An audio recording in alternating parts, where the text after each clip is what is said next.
ساتھ میں کوثر شہباز کوثر۔ آج بات ہوگی پاکستان فلم انڈسٹری کی ایک ایسی آواز جس کا کوئی ثانی نہیں۔ جی میری مراد نہید اختر صاحبہ ہے۔ نہید اختر صاحبہ، کیونکہ آپ نے ان کے گانے بھی سن لیے ہوں گے ابتدا میں۔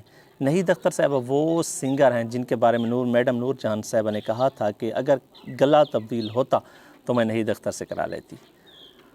کیا خوبصورت بات کی اس دور میں جب میڈم نور جان، مالا، نیرا نور، مہناز جی اور ایسی بڑی گلوکار ہیں اپنے آواز کا جادو جگا رہی تھی، اس وقت نہید اختر کی انٹری جب وہ آئی تو چھا گئے۔ کیا وجہ تھی؟ اچھا، وہ ایک عام درزی کی بیٹی تھی۔ اس کے بارے میں کہا جاتا ہے کہ وہ جی بازار حسن سے فلاں جگہ سے، بالکل نہیں۔ وہ ایک عام درزی کی بیٹی تھی، ملتان سے ان کا تعلق تھا۔ اچھا، وہ جب چھوٹی کلاسوں میں پڑھتی تھی، یعنی مطلب جب چھوٹے ہوتے تھے بچے اور سکول میں پڑھتے، سکول کے زمانے سے وہ سکول کے پروگراموں میں نعتیں، ملی نغمے پڑھا کرتی تھی۔ اس طرح سے اس نے اگر اس کو سہیلیاں جو ان کی تھی وہ چھیڑا کرتی تھی، کہتی تھی آپ ایک دن یا تو اداکارہ بنیں گی یا گلوکارہ بنیں گی۔ اس طرح یہ شوق چلتا رہا اور ان کے والد صاحب کو بھی یہ بات پسند تھی کہ ان کی بیٹی کی آواز بڑی خوبصورت ہے، تو وہ بھی چاہتے تھے کہ آگے ہے۔ اس طرح ریڈیو پاکستان پر ایک بچوں کے پروگرام میں ان کی ایک انٹری ہوئی، وہاں پر انہوں نے ایک چھوٹا سا گیت گایا تو لوگوں نے بڑا پسند کیا۔ پھر اس طرح وہ ریڈیو کو گلوکارہ ہو گئی۔ پھر ریڈیو سے ملتان سے ریڈیو لاہور تک انہوں نے ایک سفر کیا اور ریڈیو لاہور کے لیے گانا گایا، وہ بھی بہت ہٹ ہوا۔ پھر طفیل نیاز صاحب پی ٹی وی پہ پروگرام کرتے تھے بچوں کا، انہوں نے اس آواز کو دیکھا تو انہوں نے کہا، سنا، دیکھا ان کو، اور ان کی شکل بھی خوبصورت تھی، نہید اختر صاحبہ کی آواز بھی خوبصورت، انہوں نے کہا بچوں کے پروگرام میں، وہ بچوں کے پروگرام میں اور انہوں نے وہاں پہ گیت گایا۔ اور اس وقت کے جو فلم کے لوگ تھے وہ دیکھتے رہتے تھے ٹی وی پر کون سی نئی آواز ہے جس کو فلموں میں لے کر آئیں۔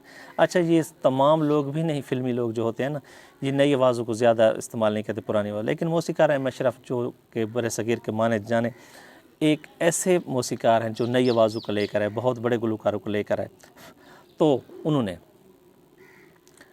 نہید اختر صاحبہ کو اپنی فلم ننھا فرشتہ میں ایک گیت دیا اور وہاں بہت ہٹ ہوا گانا، اور اس طرح ان پر کامیابی کے دروازے کھل گئے اور گانے پہ گانا اور ایسے گانے کہ ہٹ گانے چلتے رہے۔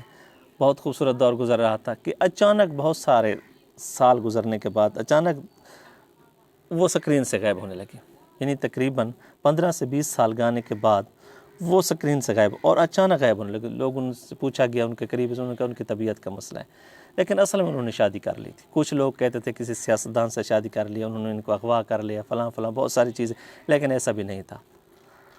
ہوا کچھ کو، انہوں نے آصف علی پوتا جو کہ اخبار کے لکھاری بھی تھے، کالم نگار بھی تھے، صحافی بھی تھے، اور بہت سارے ڈرامے بھی لکھے انہوں نے، فلمیں بھی لکھیں، فلمیں بھی بنائی، ڈرامے بھی بنائے، ان کے ساتھ ان کی شادی ہو گئی۔ اچھا، کچھ عرصہ یہ شادی چلتی رہی اور وہ سکرین سے غائب رہیں اور لوگ ان کی آواز سنتے رہے اور ان کو دیکھنے کے لیے ترستے رہے، لیکن کسی محفل میں، کسی تقریب میں، کسی پارٹی میں وہ کبھی نہیں گئی۔ اور جب ان کے شوہر کی وفات ہوئی تو اس کے بعد وہ پارٹی میں آنا شروع ہوا۔ آج کل لوگ ان کو کچھ نہ کچھ پارٹی میں دیکھتے ہیں، اور ان کو حکومت پاکستان نے کچھ نقد انعام بھی دیا، ایک وزیر اعظم صاحب نے دیا تھا، لیکن حکومت کو چاہیے کہ ان کے لیے ایسے فنکار جن کی آواز اتنی خوبصورت ہے، اتنی انہوں نے خدمت کی فن کی، ان کے لیے کوئی ماہانہ طور پر یا سالانہ طور پر کچھ امداد مقرر کریں، کیونکہ اب ان کے پاس بیٹی ہے اور ان کو پیسوں کی ضرورت ہے، وہ اپنی بیٹی کو آگے لانا چاہتی ہے۔ ایک ایسا ستارہ پاکستان فلم انڈسٹری کا جو بہت بڑا نام تھا لیکن آج گمنامی کی زندگی گزار رہا ہے۔ آج کی ویڈیو آپ کو کیسے لگے؟ میرے چینل کو سبسکرائب کر دیجیے۔